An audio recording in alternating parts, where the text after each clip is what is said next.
Hello ಸ್ನೇಹಿತರೆ, welcome back to G H kitchen vlog and creations. ಸ್ನೇಹಿತರೆ, ಯಾರೆಲ್ಲ ಹೊಸದಾಗಿ ನಾನು ಹಾಕುವಂಥ ವೀಡಿಯೋಸ್ನ ನೋಡ್ತಾ ಇರ್ತೀರಾ, ದಯವಿಟ್ಟು ಸಬ್ಸ್ಕ್ರೈಬ್ ಮಾಡ್ಕೊಂಡಿಲ್ಲ ಅಂದರೆ ಸಬ್ಸ್ಕ್ರೈಬ್ ಮಾಡಿಕೊಂಡು ವೀಡಿಯೋನ ನೋಡಿ ಅಂತ ಕೇಳ್ಕೊತೀನಿ. ಹಾಗೆಯೇ ಇವತ್ತಿನ ಡಿಸೈನ್ನ ನಾನು ಸ್ಯಾರಿಗೆ ಹಾಕಿ ತೋರಿಸ್ತಾ ಇದ್ದೀನಿ. ಮೊದಲನೇದಾಗಿ ನೋಡಿ, ಲಾಕ್ನ ಬದಲು ಇಲ್ಲಿ ನಾನು ಈ ಥರ ಗಂಟನ್ನು ಹಾಕ್ಕೊಂಡಿದ್ದೀನಿ. ನೀವು ಸೀರೆಗೇನಾದರೂ ಕ್ರೋಶಾ ವರ್ಕ್ನ ಮಾಡ್ಕೋತೀರಾ ಅಂತಂದರೆ ಆದಷ್ಟು ಈ ರೀತಿ ಗಂಟನ್ನು ಹಾಕಿಯೇ ಡಿಸೈನ್ನ ಸ್ಟಾರ್ಟ್ ಮಾಡ್ಕೊಳ್ಳಿ. ಮತ್ತು ಈ ಡಿಸೈನ್ಗೋಸ್ಕರ ಅಂತ ಇಲ್ಲಿ ನಾನು ನೋಡಿ ಈ ಥರ ಸಿಲ್ವರ್ ಬೀಡ್ಸ್ನ ತೊಗೊಂಡಿದ್ದೀನಿ. ಸ್ಯಾರಿನಲ್ಲಿ ಈ ಥರ ಸಿಲ್ವರ್ ಕಲರ್ ಜರಿನಲ್ಲೇ ವರ್ಕ್ ಇರೋದ್ರಿಂದ ನಾನು ಅದಕ್ಕೆ ಮ್ಯಾಚಿಂಗ್ ಆಗಿ ಇಲ್ಲಿ ಸಿಲ್ವರ್ ಬೀಡನ್ನ ತೊಗೋತಾ ಇದ್ದೀನಿ. ನೀವು ಬೇಕಿದ್ರೆ ಗೋಲ್ಡ್ ಬೀಡು ಕೂಡ ಈ ಡಿಸೈನ್ಗೆ ಯೂಸ್ ಮಾಡ್ಕೋಬೋದು. ಮೊದಲನೇದಾಗಿ ನೋಡಿ, ನಾನೇನು ಗಂಟು ಹಾಕ್ಕೊಂಡಿದ್ನಲ್ವ ಅಲ್ಲೇ ಒಂದು ಸಿಂಗಲ್ ಕ್ರೋಶಾನ ಮಾಡ್ಕೋತೀನಿ.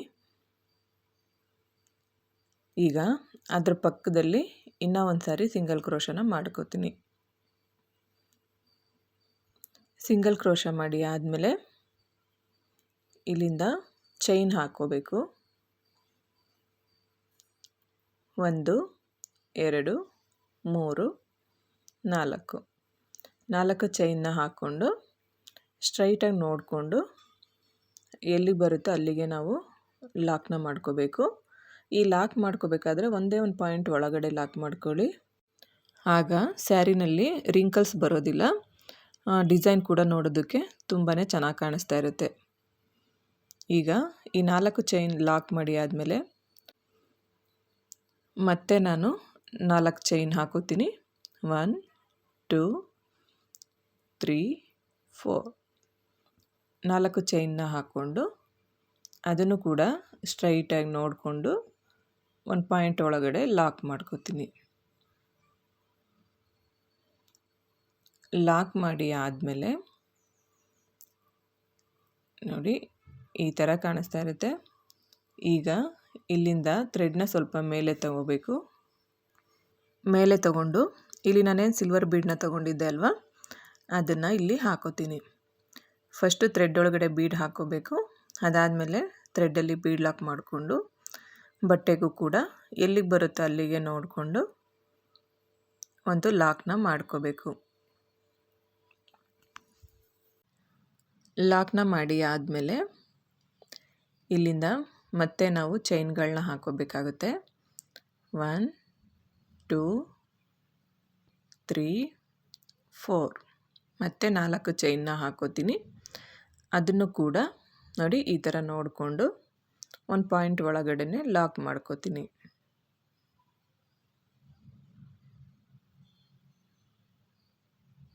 ಲಾಕ್ನ ಮಾಡಿ ಆದಮೇಲೆ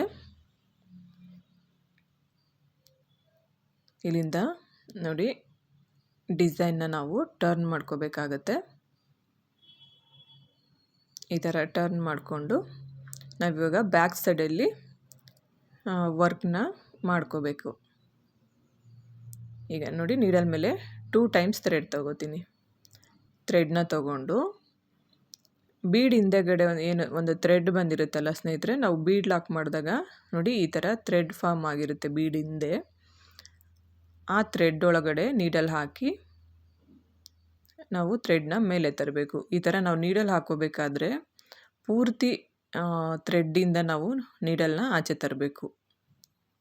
ಅಲ್ಲಿ ಒಂದೆರಡು ಥ್ರೆಡ್ಡಲ್ಲೇ ಮಿಸ್ ಆದ್ರೂ ಫುಲ್ ರಿಂಕಲ್ಸ್ ಬಂದುಬಿಡುತ್ತೆ ಡಿಸೈನಲ್ಲಿ. ಹಾಗಾಗಿ ಎಲ್ಲ ಥ್ರೆಡ್ಡಿಂದನೂ ನೋಡಿ ಈ ಥರ ಥ್ರೆಡ್ನ ಮೇಲೆ ತಂದು ಒಂದು ತ್ರಿಬಲ್ ಕ್ರೋಶಾ ಕಂಬನ ಮಾಡ್ಕೋಬೇಕು. ಈಗ ತ್ರಿಬಲ್ ಕ್ರೋಶಾ ಕಂಬ ಮಾಡಿ ಆದಮೇಲೆ ಮತ್ತೆ ಚೈನ್ ಹಾಕೋತೀನಿ. 1 2 3 ಚೈನ್ನ ಹಾಕ್ಕೊಂಡು ಈಗ ಮತ್ತೆ ನೀಡಲ್ ಮೇಲೆ ಥ್ರೆಡ್ ತೊಗೋತೀನಿ. 2 ಟೈಮ್ಸ್ ಥ್ರೆಡ್ ತೊಗೋತೀನಿ. ಅದೇ ಬೀಡ್ ಗ್ಯಾಪಲ್ಲಿ ಅಂದರೆ ಬೀಡ್ ಹಿಂದೆಗಡೆ ಏನು ಥ್ರೆಡ್ ಇರುತ್ತೆ ಅಲ್ವಾ, ಅದೇ ಥ್ರೆಡ್ ಗ್ಯಾಪಲ್ಲಿ ಮತ್ತೆ ನೀಡಲ್ ಹಾಕಿ ಥ್ರೆಡ್ನ ಮೇಲೆ ತರ್ತೀನಿ. ಈಗ ನೋಡಿ ನೀಡಲ್ ಮೇಲೆ 4 ಲೂಪ್ ಕಾಣಿಸ್ತಾ ಇದೆ ಸ್ನೇಹಿತರೆ. 4 ಲೂಪಲ್ಲಿ 2 ಲೂಪಲ್ಲಿ ಒಂದು ಸಾರಿ, 2 ಲೂಪಲ್ಲಿ ಒಂದು ಸಾರಿ, ಮತ್ತು ಇನ್ನೆರಡು ಲೂಪಲ್ಲಿ ಒಂದು ಸಾರಿ ಥ್ರೆಡ್ನ ಆಚೆ ತಂದು ಇಲ್ಲೂ ಕೂಡ ಒಂದು ತ್ರಿಬಲ್ ಕ್ರೋಶಾ ಕಂಬನ ಮಾಡಿಕೊಂಡೆ. ಈಗ ಮತ್ತೆ ನೀಡಲ್ ಮೇಲೆ 2 ಟೈಮ್ಸ್ ಥ್ರೆಡ್ನ ತಗೊಂಡು ಅದೇ ಥ್ರೆಡ್ ಗ್ಯಾಪಲ್ಲಿ ಹೋಗಿ ಥ್ರೆಡ್ನ ಮೇಲೆ ತಂದು ಮತ್ತೊಂದು ತ್ರಿಬಲ್ ಕ್ರೋಶ ಕಂಬನ ಮಾಡ್ಕೋತೀನಿ. ಇಲ್ಲಿ ನಾವು ಜೋಡಿ ತ್ರಿಬಲ್ ಕ್ರೋಶಗಳನ್ನ ಮಾಡ್ಕೋಬೇಕಾಗುತ್ತೆ. ಈಗ 2 ಆಯ್ತಲ್ವಾ, 2 ಕಂಬ ಆದಮೇಲೆ ಮತ್ತೆ 3 ಚೈನ್ ಹಾಕೋತೀನಿ. 3 ಚೈನ್ ಹಾಕ್ಕೊಂಡು ನೀಡಲ್ ಮೇಲೆ 2 ಟೈಮ್ಸ್ ಥ್ರೆಡ್ ತಗೊಂಡು ಆ ಬೀಡ್ ಹಿಂದೆಗಡೆ ಇರೋವಂಥ ಥ್ರೆಡ್ಡಲ್ಲೇ ನಾವು ಥ್ರೆಡ್ನ ತಂದು ಮತ್ತೆ ತ್ರಿಬಲ್ ಕ್ರೋಶ ಕಂಬಗಳನ್ನ ಮಾಡ್ಕೋಬೇಕು. ಇದೆಲ್ಲ ನಾವು ವರ್ಕ್ನ ಸ್ಯಾರಿನ ಬ್ಯಾಕ್ ಸೈಡ್ ತಿರುಗಿಸ್ಕೊಂಡು ಉಲ್ಟಾ ಸೈಡಲ್ಲೇ ನಾವು ಮಾಡ್ಕೋಬೇಕಾಗತ್ತೆ.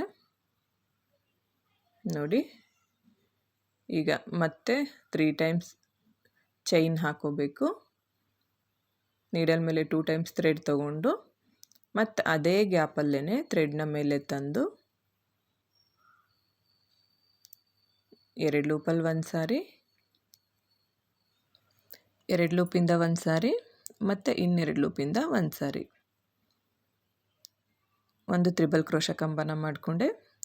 ಈಗ ಮತ್ತೇನು ಕೂಡ ಅದೇ ಗ್ಯಾಪಲ್ಲಿ ಇನ್ನೂ ಒಂದು ತ್ರಿಬಲ್ ಕ್ರೋಶ ಕಂಬನ ಮಾಡ್ಕೋತೀನಿ. ನಾನು ಆಗಲೇ ಹೇಳಿದೆ ಅಲ್ವಾ, ನಾವಿಲ್ಲಿ ಜೋಡಿ ಜೋಡಿ ತ್ರಿಬಲ್ ಕ್ರೋಶ ಕಂಬಗಳನ್ನ ಮಾಡ್ಕೋಬೇಕಾಗತ್ತೆ. ಈಗ ಮತ್ತೆ 3 ಚೈನ್ ಹಾಕೋತೀನಿ. 3 ಚೈನ್ ಹಾಕ್ಕೊಂಡು ಇಲ್ಲಿ ಮಾತ್ರ ನಾವು ಲಾಸ್ಟಲ್ಲಿ ಒಂದು ಸರಿ ಮಾತ್ರ ಒಂದು ತ್ರಿಬಲ್ ಕ್ರೋಶ ಕಂಬನ ಮಾಡ್ಕೋಬೇಕು. ಆಲ್ರೆಡಿ ಅಲ್ಲಾಗಲೇ ನಾವು 4 ಚೈನ್ನ ಹಾಕ್ಕೊಂಡಿರ್ತೀವಲ್ಲ, ಸೊ ಹಂಗಾಗಿ ಒಂದು ಸರಿ ಇಲ್ಲಿ ನಾವು ಒಂದು ತ್ರಿಬಲ್ ಕ್ರೋಶ ಕಂಬನ ಮಾಡಿಕೊಂಡ್ರೆ ಅಲ್ಲಿಗೆ ಅದು ನೋಡೋದಕ್ಕೂ ಕೂಡ ಜೋಡಿ ಕಂಬಗಳ ಹಾಗೇ ನಮಗೆ ಕಾಣಿಸ್ತಾ ಇರುತ್ತೆ. ನೋಡಿ, ಅಲ್ಲಿ 4 ಚೈನ್ ಹಾಕ್ಕೊಂಡೇನು ಸಿಂಗಲ್ ಕ್ರೋಶ ಮಾಡ್ಕೊಂಡಿರ್ತೀನಲ್ಲ, ಅದೇ ಸಿಂಗಲ್ ಕ್ರೋಶಾಗೇ ಈ ಹ್ಯಾರ್ಚನ್ನ ಲಾಕ್ ಮಾಡ್ಕೋಬೇಕು, ಅಥವಾ ಈ ಕಂಬನ ನಾವು ಲಾಕ್ ಮಾಡ್ಕೋಬೇಕು. ಕಂಬ ಲಾಕ್ ಮಾಡಿ ಆದಮೇಲೆ ನೋಡಿ ಎಷ್ಟು ನೀಟಾಗಿ ಕಾಣಿಸ್ತಾ ಇದೆ. ಇಲ್ಲಿ ನಾವು ಒಂದು ಕಂಬನ ಮಾಡ್ಕೊಂಡಾಗ ಅದು ಚೈನು ಮತ್ತು ಕಂಬ ಎರಡು ಸೇರಿ ಅದು ಕೂಡ ಜೋಡಿಯಾಗಿ ಕಾಣಿಸುತ್ತೆ. ಹೀಗೇ ನಾವು 4 ಪೆಟಲ್ಸ್ ಥರ ಮಾಡ್ಕೋಬೇಕಾಗತ್ತೆ. ಈಗ ಮತ್ತೆ ಡಿಸೈನ್ನ ನಮ್ಮ ಕಡೆ ಟರ್ನ್ ಮಾಡ್ಕೋಬೇಕು. ಟರ್ನ್ ಮಾಡಿಕೊಂಡು ಇಲ್ಲೇನು ನಾವು 3 ಚೈನ್ ಹಾಕ್ಕೊಂಡಿರ್ತೀವಲ್ಲ, ಆ 3 ಚೈನ್ ಗ್ಯಾಪಲ್ಲಿ ಒಂದು ಸರಿ ಥ್ರೆಡ್ ತಂದು ಒಂದು ಸಿಂಗಲ್ ಕ್ರೋಶನ ಮಾಡ್ಕೋತೀನಿ. ಸಿಂಗಲ್ ಕ್ರೋಶ ಮಾಡಿ ಆದಮೇಲೆ 1 2 3 ನೋಡಿ, ಈ ಥರ 3 ಸರಿ ಚೈನ್ ಹಾಕ್ಕೊಂಡು ಆ 3 ಚೈನ್ನೂ ಲಾಕ್ ಮಾಡ್ಕೋತೀನಿ. ಲಾಕ್ ಮಾಡಿ ಆದಮೇಲೆ ಮತ್ತೆ ನಾವು ಆ ಲಾಕ್ ಮೇಲ್ಗಡೆಯಿಂದನೇ ಚೈನ್ ತಗೋಬೇಕು. 1 2 3 ಚೈನ್ ತಗೊಂಡು ಮತ್ತು ಅದನ್ನು ಕೂಡ ಲಾಕ್ ಮಾಡ್ಕೋಬೇಕು. ಈ ಥರ ಥ್ರೆಡ್ನ ತಂದು ಒಂದು ಲಾಕ್ ಮಾಡ್ಕೋಬೇಕು. ಮತ್ತು ಈಗ ನಾವು ಆ ಲಾಕ್ ಮೇಲೇನೆ 3 ಚೈನ್ ಹಾಕ್ಕೋಬೇಕು. ಸ್ವಲ್ಪ ಈ ಕಡೆ ಜರುಗಿಸ್ಕೊಂಡ್ಬಿಟ್ಟು 1 2 3 ಚೈನ್ ಹಾಕ್ಕೊಂಡು ಮತ್ತು ಅದನ್ನು ಕೂಡ ಅದೇ 3 ಚೈನ್ ಗ್ಯಾಪಲ್ಲೇ ನಾವು ಲಾಕ್ ಮಾಡ್ಕೊಬೇಕು. ಇಲ್ಲಿ ಒಟ್ಟು ನಾವು 3 ಸರಿ ಈ ಥರ ಪಿಕಾಟ್ ಥರ ನಾವು ವರ್ಕ್ನ ಮಾಡ್ಕೊಂಡಿರ್ತೀವಿ. ಈಗ ಅಲ್ಲಿ ಥ್ರೆಡ್ನ ಸ್ವಲ್ಪ ಮೇಲೆ ತೆಗೆದುಬಿಟ್ಟು ಒಂದು ಸ್ಮಾಲ್ ಸೈಜ್ದು ಬೀಡ್ ಹಾಕೋಬೇಕು. ಈ ಸ್ಮಾಲ್ ಸೈಜ್ ಬೀಡು ಕೂಡ ನಾನು ಸಿಲ್ವರ್ ಕಲರಲ್ಲೇ ತೊಗೊಂಡಿದ್ದೀನಿ. ನೋಡಿ, ಈ ಥರ ಥ್ರೆಡ್ ಒಳಗಡೆ ಬೀಡ್ ಹಾಕ್ಕೊಂಡು ಇಲ್ಲೇ ನಾವು ಜೋಡಿ ತ್ರಿಬಲ್ ಕ್ರೋಶ ಕಂಬ ಮಾಡ್ಕೊಂಡಿರ್ತೀವಲ್ಲ, ಅದ್ರ ಮಧ್ಯದಲ್ಲಿ ಹೋಗಿ ನೀಡಲ್ ಹಾಕಿ ಈ ಥರ ಥ್ರೆಡ್ನ ತಂದು ಬೀಡ್ ಲಾಕ್ ಮಾಡ್ಕೋಬೇಕು. ಈ ಥರ ಬೀಡ್ ಲಾಕ್ ಮಾಡ್ಕೊಂಡಾಗ ಆ 2 ಕಂಬದ ಮಧ್ಯ ಬೀಡ್ ಕೂತ್ಕೊಳ್ಳುತ್ತೆ. ಆವಾಗ ಡಿಸೈನ್ ನೋಡೋದಕ್ಕೆ ತುಂಬಾ ಅಟ್ರಾಕ್ಟಾಗಿ ಕಾಣಿಸ್ತಾ ಇರುತ್ತೆ. ಬೀಡ್ ಲಾಕ್ ಮಾಡ್ಕೊಂಡಾದಮೇಲೆ ಮತ್ತೆ 3 ಚೈನ್ ಗ್ಯಾಪಲ್ಲಿ ಫಸ್ಟು ಒಂದು ಸಿಂಗಲ್ ಕ್ರೋಶ ಮಾಡ್ಕೋಬೇಕು. ಅದೇ ಸಿಂಗಲ್ ಕ್ರೋಶ ಮೇಲೇ ಈ ಥರ 3 ಚೈನ್ನ ತಗೋಬೇಕು. 3 ಚೈನ್ ತಗೊಂಡು ಮತ್ತು 3 ಚೈನ್ ಗ್ಯಾಪಲ್ಲಿ ಲಾಕ್ ಮಾಡ್ಕೋಬೇಕು. ಲಾಕ್ನ ಮಾಡಿ ಆದಮೇಲೆ ಈಗ ಅದೇ ಲಾಕ್ ಮೇಲೇ ನಾವು ಮತ್ತೆ ಚೈನ್ನ ತಗೋಬೇಕಾಗತ್ತೆ. 1 2 3 ಚೈನ್ನ ತಗೊಂಡು ಮತ್ತು ಅದನ್ನು ಕೂಡ ಒಂದು ಪಿಕಾಟ್ ಥರ ನೋಡಿ ಈ ಥರ ಒಂದು ಲಾಕ್ ಮಾಡ್ಕೋಬೇಕು. ಸೇಮ್ ಅದೇ ಥರ ಸ್ನೇಹಿತರೆ, ಅಂದರೆ ಒಂದು ಸಿಂಗಲ್ ಕ್ರೋಶ ಮಾಡಿಕೊಂಡು ಸಿಂಗಲ್ ಕ್ರೋಶ ಮೇಲ್ಗಡೆ 3 ಚೈನ್ ಹಾಕ್ಕೊಂಡು ಒಂದು ಪಿಕಾಟ್ನ ಮಾಡ್ಕೊಳ್ಳೋ ಥರ, ಅದು ಸೇಮ್ ಪಿಕಾಟ್ ಡಿಸೈನ್ ಥರನೇ ನೋಡಿ ಈ ಥರ ಪೆಟಲ್ಸ್ ಡಿಸೈನ್ ಫಾರ್ಮ್ ಆಗುತ್ತೆ. ನೋಡೋದಕ್ಕೆ ತುಂಬಾ ಅಟ್ರ್ಯಾಕ್ಟಾಗಿ ಚೆನ್ನಾಗಿ ಕಾಣಿಸ್ತಾ ಇರುತ್ತೆ ಡಿಸೈನು. ಈಗ ಅಲ್ಲಿಂದ ಥ್ರೆಡ್ನ ಸ್ವಲ್ಪ ಮೇಲೆ ತಗೋತೀನಿ. ಮೇಲೆ ತಗೊಂಡು ಆ 2 ಜೋಡಿ ತ್ರಿಬಲ್ ಕ್ರೋಶ ಕಂಬಗಳೇನಿದೆ ಆ ಕಂಬದ ಗ್ಯಾಪಲ್ಲಿ, ಆ ಕಂಬದ ಮಧ್ಯ ಗ್ಯಾಪ್ ಇರುತ್ತಲ್ಲ ಸ್ನೇಹಿತರೆ, ಅಲ್ಲಿ ಈ ಬೀಡನ್ನ ಲಾಕ್ ಮಾಡ್ಕೋಬೇಕು. ನೋಡಿ ಆವಾಗ 2 ಕಂಬದ ಮಧ್ಯ ಬೀಡ್ ಹೋಗಿ ಕೂತ್ಕೊಳ್ಳುತ್ತೆ, ನೋಡೋದಕ್ಕೂ ಚೆನ್ನಾಗಿ ಕಾಣಿಸುತ್ತೆ ಸ್ನೇಹಿತರೆ. ಹೀಗೇ ಇಲ್ಲಿ ನಾವು ಇರೋ ಅಂಥ ಇನ್ನೂ 2 ಪೆಟಲ್ಸ್ ಆಗಿ ಖಾಲಿ ಇದೆ ಅಲ್ವಾ, ಅದನ್ನು ಕೂಡ ಮಾಡ್ಕೊಂಬಿಡಬೇಕು.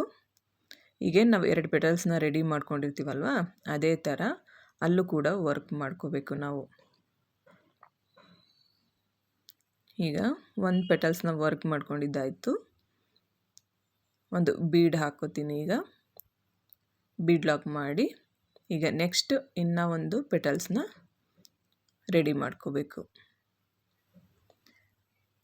ಈಗ ನೋಡಿ ಹಾರ್ಚು ಪೂರ್ತಿಯಾಗಿ ಕಂಪ್ಲೀಟ್ ಆದಮೇಲೆ ನೋಡೋದಕ್ಕೆ ಈ ಥರ ಕಾಣಿಸ್ತಾ ಇರುತ್ತೆ. ಆ ಪೆಟಲ್ಸ್ಗಳೇನಿದೆ ಅಲ್ವಾ ಅದ್ರ ಮಧ್ಯೆ ಒಂದೊಂದು ಬೀಡು ತುಂಬಾ ಚೆನ್ನಾಗಿ ಕಾಣಿಸ್ತಾ ಇತ್ತು ಸ್ನೇಹಿತರೆ ಈ ಡಿಸೈನು.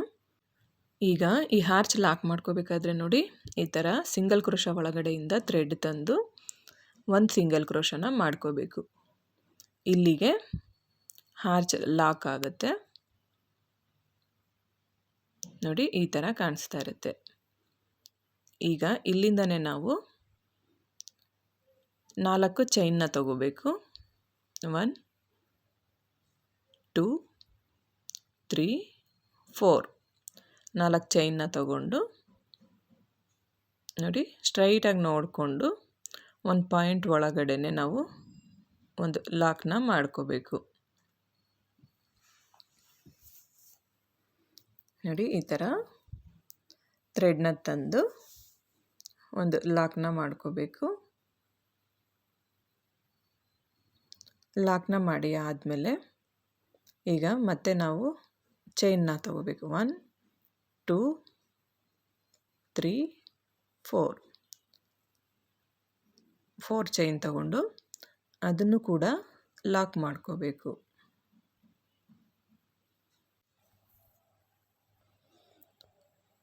ಈಗ ಮತ್ತೆ 4 ಚೈನ್ ತಗೋಬೇಕು.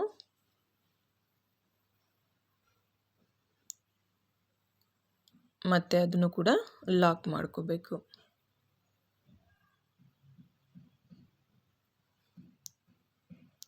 ಲಾಕ್ನ ಮಾಡಿ ಆದಮೇಲೆ ನೋಡಿ ಈ ಥರ ಥ್ರೆಡ್ ತಂದು ಲಾಕ್ನ ಮಾಡಿ ಆದಮೇಲೆ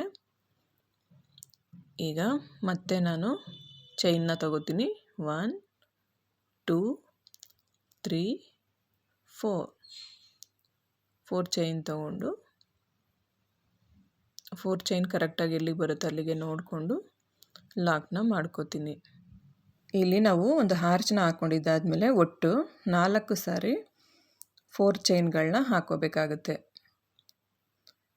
ನೋಡಿ ಈ ಥರ 4 ಸಾರಿ 4 ಚೈನ್ನ ಹಾಕ್ಕೊಂಡು ಮತ್ತೆ ನಾವು ಡಿಸೈನ್ನ ಕಂಟಿನ್ಯೂ ಮಾಡ್ಕೋಬೇಕಾಗುತ್ತೆ. ನಾನೇನೀಗ ತೋರಿಸ್ತಾ ಇದ್ದೀನಲ್ಲ ಅಲ್ಲಿ ನಮಗೆ ಕುಚ್ಚು ಬರುತ್ತೆ ಸ್ನೇಹಿತರೆ.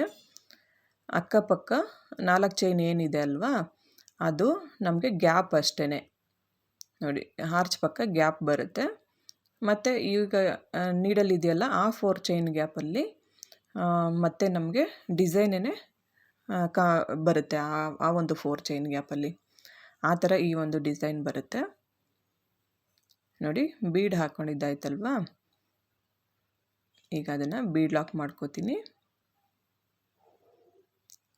ಬೀಡ್ ಲಾಕ್ ಮಾಡಿ ಆದಮೇಲೆ ಮತ್ತೆ ಇಲ್ಲಿ ನಾನು 4 ಚೈನ್ನ ತಗೋತೀನಿ. 1 2 3 4 ಚೈನ್ ತಗೊಂಡು ಅದನ್ನು ಕೂಡ ಸ್ಟ್ರೈಟಾಗಿ ನೋಡಿಕೊಂಡು ಒಂದು ಪಾಯಿಂಟ್ ಒಳಗಡೆ ಲಾಕ್ ಮಾಡ್ಕೊಂಡಿದ್ದಾಯಿತು. ಡಿಸೈನ್ನ ಈಗ ಉಲ್ಟಾ ತಿರುಗಿಸ್ಕೋಬೇಕು. ಅಂದರೆ ಸ್ಯಾರಿನ ಉಲ್ಟಾ ಸೈಡ್ ತಿರುಗಿಸ್ಕೊಂಡು ನೀಡಲ್ ಮೇಲೆ 2 ಟೈಮ್ಸ್ ಥ್ರೆಡ್ನ ತೊಗೊಂಡು ಆ ಬೀಡ್ ಲಾಕ್ ಮಾಡಿದಾಗ ಬೀಡ್ ಹಿಂದೆಗಡೆ ಒಂದು ಥ್ರೆಡ್ ಇರುತ್ತಲ್ಲ, ಆ ಥ್ರೆಡ್ ಗ್ಯಾಪಲ್ಲಿ ಹೋಗಿ ನೀಡಲ್ ಹಾಕಿ ಥ್ರೆಡ್ನ ಮೇಲೆ ತರಬೇಕು. ಈಗ ನೀಡಲ್ ಮೇಲೆ 4 ಲೂಪ್ ಇರುತ್ತೆ. 2 ಲೂಪಲ್ಲಿ ಒಂದು ಸಾರಿ, 2 ಲೂಪಲ್ಲಿ ಒಂದು ಸಾರಿ, 2 ಲೂಪಲ್ಲಿ ಒಂದು ಸಾರಿ ಥ್ರೆಡ್ನ ಆಚೆ ತಂದು ಒಂದು ತ್ರಿಬಲ್ ಕ್ರೋಶ ಕಂಬನ ಮಾಡಿಕೊಂಡೆ. ಈಗ ಆ ಕಂಬ ಆದಮೇಲೆ 3 ಚೈನ್ನ ಹಾಕ್ಕೊಂಡು ಮತ್ತೆ ನೀಡಲ್ ಮೇಲೆ ಥ್ರೆಡ್ನ 2 ಟೈಮ್ಸ್ ಥ್ರೆಡ್ನ ತೊಗೊಂಡು ಈಗ ಇನ್ನೂ ಒಂದು ತ್ರಿಬಲ್ ಕ್ರೋಶ ಕಂಬನ ಮಾಡ್ಕೋತೀನಿ. ನೋಡಿ ಇಲ್ಲಿ ಒಟ್ಟು 4 ಪೆಟಲ್ಸ್ಗಳನ್ನು ನೋಡಿ ಈ ಥರ ಜೋಡಿ ತ್ರಿಬಲ್ ಕ್ರೋಶ ಕಂಬಗಳನ್ನ ಮಾಡಿಕೊಂಡು ರೆಡಿ ಮಾಡಿದ್ದಾಯಿತು. ಕೊನೆಯಲ್ಲಿ ಒಂದು ತ್ರಿಬಲ್ ಕ್ರೋಶ ಕಂಬನ ಮಾಡಿಕೊಂಡು ಈಗ ಈ 4 ಚೈನ್ ಸಿಂಗಲ್ ಕ್ರೋಶ ಏನು ಕಾಣಿಸ್ತಾ ಇದೆ ಅಲ್ವಾ, ಅಂದರೆ ಆ 4 ಚೈನ್ ಹಾಕ್ಕೊಂಡು ಒಂದು ಸಿಂಗಲ್ ಕ್ರೋಶ ಮಾಡ್ಕೊಂಡಿರ್ತೀವಲ್ಲ, ಆ ಸಿಂಗಲ್ ಕ್ರೋಶ ಗ್ಯಾಪಲ್ಲಿ ಥ್ರೆಡ್ ತಂದು ಈ ಹ್ಯಾರ್ಚನ್ನ ಲಾಕ್ ಮಾಡ್ಕೋಬೇಕು. ಲಾಕ್ನ ಮಾಡಿ ಆದಮೇಲೆ ಡಿಸೈನ್ನ ಈಗ ಸೀದಾ ಸೈಡಿಗೆ ತಿರುಗಿಸ್ಕೋಬೇಕು. ತಿರುಗಿಸ್ಕೊಂಡಿದ್ದಾದಮೇಲೆ ನೋಡಿ ಡಿಸೈನ್ ನೋಡೋದಕ್ಕೆ ಈ ಥರ ಕಾಣಿಸ್ತಾ ಇರುತ್ತೆ. ಈಗ ಇಲ್ಲಿ 3-4 ಚೈನ್ಗಳು ಕಾಣಿಸ್ತಾ ಇದೆ. ಅದರಲ್ಲಿ ನಿಮಗೆ ಕುಚ್ಚು ಹಾಕಿದ ಮೇಲೆ ಗೊತ್ತಾಗುತ್ತೆ ಸ್ನೇಹಿತರೆ, ಮಧ್ಯದಲ್ಲಿ ಮಾತ್ರ ನಮಗೆ ಕುಚ್ಚು ಬರುತ್ತೆ. ಆ ಕಡೆ ಈ ಕಡೆ ಇರೋವಂಥ 4 ಚೈನು ಹಾಗೆಯೇ ನಾನು ಗ್ಯಾಪ್ನ ಬಿಟ್ಕೋತಾ ಇದ್ದೀನಿ. ನೋಡಿ ಇದೇ ಥರ ನಾವು ಮೊದಲನೇ ಹಾರ್ಚನ್ನ ಯಾವ ರೀತಿ ಕಂಪ್ಲೀಟ್ ಮಾಡ್ಕೊಂಡ್ವೋ ಅದೇ ಥರ ಫುಲ್ ಸ್ಯಾರಿನ ನಾನು ವರ್ಕ್ ಮಾಡ್ಕೊಂಡಿದ್ದಾಯಿತು. ಕೊನೆಯಲ್ಲಿ ನೋಡಿ ಈ ಥರ 3 ಚೈನ್ಗಳನ್ನ ಹಾಕ್ಕೊಂಡು ನಾನು ಡಿಸೈನ್ನ ಎಂಡ್ ಮಾಡ್ಕೊಂಡಿದ್ದೀನಿ. ಈಗ ಕುಚ್ಚುಗಳನ್ನೂ ಕೂಡ ಕಟ್ಟಿ ತೋರಿಸಿದ್ದೀನಿ ಸ್ನೇಹಿತರೆ. ನೋಡಿ ಕುಚ್ಚು ಕಟ್ಟಿದ ಮೇಲೆ ಡಿಸೈನ್ ನೋಡೋದಕ್ಕೆ ಈ ಥರ ಕಾಣಿಸ್ತಾ ಇರುತ್ತೆ. ಇದೇ ಥರ ಸೇಮ್ ಡಿಸೈನೇ ನಾನು ಇನ್ನೂ ಒಂದು ಸ್ಯಾರಿಗೆ ಹಾಕಿದ್ದೆ ಸ್ನೇಹಿತರೆ. ಅದರಲ್ಲಿ ನಾನು ಕುಚ್ಚುಗಳನ್ನ ನೋಡಿ ಈ ಥರ ಹಾರ್ಚ್ ಆದಮೇಲೆ 3 ಕುಚ್ಚುಗಳನ್ನ ಕಟ್ಟಿ ಡಿಸೈನ್ನ ಮಾಡ್ಕೊಂಡಿದ್ದೀನಿ. ಅವರು ಇದೇ ಥರ ನನಗೆ ಬೇಕು ಅಂತ ಹೇಳಿದ್ದಕ್ಕೆ ನಾನು ಈ ಥರ ಕಟ್ಟಿ ಕೊಟ್ಟಿದ್ದೀನಿ. ನೋಡೋದಕ್ಕೂ ಕೂಡ ತುಂಬಾ ಚೆನ್ನಾಗಿ ಕಾಣಿಸ್ತಾ ಇತ್ತು ಸ್ನೇಹಿತರೆ. ಇಲ್ಲಿಗೆ ಈ ವಿಡಿಯೋನ ಮುಗಿಸ್ತಾ ಇದ್ದೀನಿ. ವಿಡಿಯೋ ಇಷ್ಟ ಆದರೆ ಲೈಕ್ ಮಾಡಿ, ಶೇರ್ ಮಾಡಿ, ಕಮೆಂಟ್ ಮಾಡಿ, ಹಾಗೆ ನಮ್ಮ ಚಾನಲ್ನ ಸಬ್ಸ್ಕ್ರೈಬ್ ಮಾಡ್ಕೊಳ್ಳಿ. ನನಗೆ ಸಪೋರ್ಟ್ ಮಾಡಿ ಅಂತ ನಾನು ಕೇಳ್ಕೊತೀನಿ. ಸರ್ವೇ ಜನ ಸುಖಿನೋ ಭವಂತು. Thanks for watching.